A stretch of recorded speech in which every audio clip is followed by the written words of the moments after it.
आके लगे होते हैं कि करना क्या है क्या है। उस गाड़ी में कितने लोग आ सकते हैं? अभी मजा आएगा ना भिड़ो।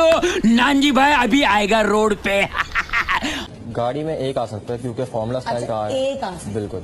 अच्छा, अभी जो शुरुआत की है वो आपने एक से की, छोटी गाड़ी नहीं।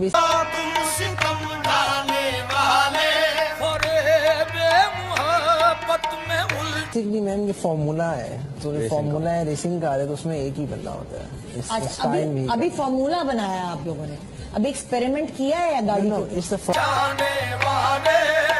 फॉर्मूला स्टूडेंट कार, जो फॉर्मूला कार होती है उसमें एक ही बंदा होता है। हाँ, मुझे अपने घर जाना है। Just the race car is the race for the race. अच्छा, तो आप लोगों ने एक्सपेरिमेंट कर चुके हैं उसमें बैठ कर?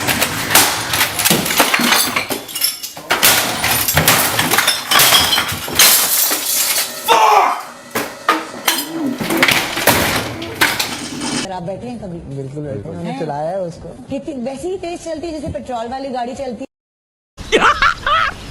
मस्त जोक मारा रे। ये हंस रहे हलकट हंस।